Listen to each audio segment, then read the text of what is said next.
In today's Whiteboard Leadership Moment, I want to talk to you about facilitating change. A number of years ago, I read a book called Switch by Chip and Dan Heath. It was really instrumental for me in thinking through how to help my congregation move forward in the vision and the desires that we had for them to move forward. And there were three components in the book I want to mention.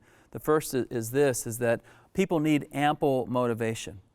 Sometimes we think we've said it once as a leader and that's enough for everybody else. But the fact is we're way ahead on the journey than they are, and so we've put it in our own minds that we know what's going on, and we're really convinced that this is the right thing to do.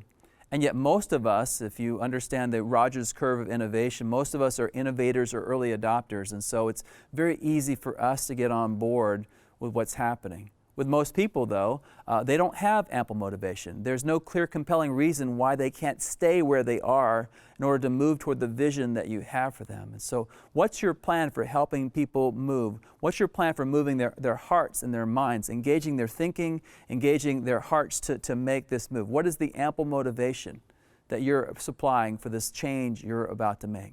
A lot of these changes are really about helping them understand that they can't stay where they are, and here's the ramifications. If we stay where we are, here's all the things that would happen that would be negative.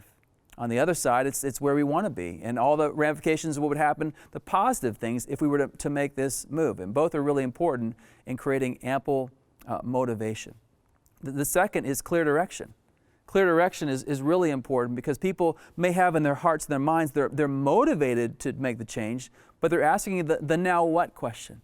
Okay, so I'm bought in, Pastor, but what's my role? What's my part? How do you want me to do this? And then to make sure that they can actually understand, here's where we're headed and here's your part in this vision. Here's what you're supposed to do. Invite a friend, or join the ministry, or join a small group, or invest generously, whatever it is. So give them clear direction on how they're going to go forward. What are the steps to take? Here's step 1, step 2, step 3, step 4. Leaders like it big. Everyone else needs it small. Ample motivation, clear direction. The final one is this: a supportive environment. Very often we have this vision, and the vision's clear, and the steps are even clear. But there are barriers, there are obstacles in the way of ordinary people to get involved in this ministry, to get involved in this issue that you want them to be involved in.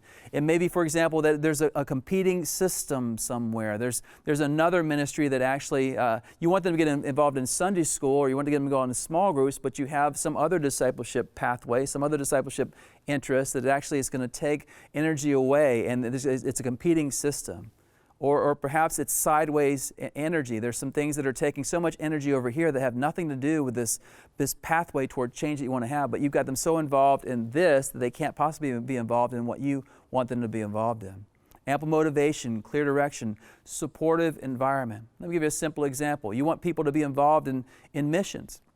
And so you do a great talk about missions at your service, but then you tell them, listen, make your own decision. And they're thinking, decision about what? The clear direction would be, we have 3 missions opportunities for you. One's a local, one's a regional, one's a global.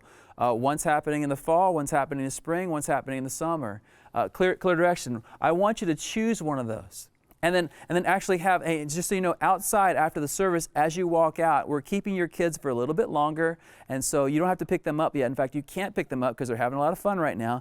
We want you to take one step to go out to one of those tables and have a conversation with one of our leaders. You should do this. God tells us to. Ample motivation. Clear direction. Clear direction. Here's what we want you to do after the service. And supportive environment. We're going to take care of your kids while you do it. When you put these 3 together, they're a powerful force in facilitating change. This has been a Converge Whiteboard Leadership Moment. To learn more about Converge or to join us, check out converge.org.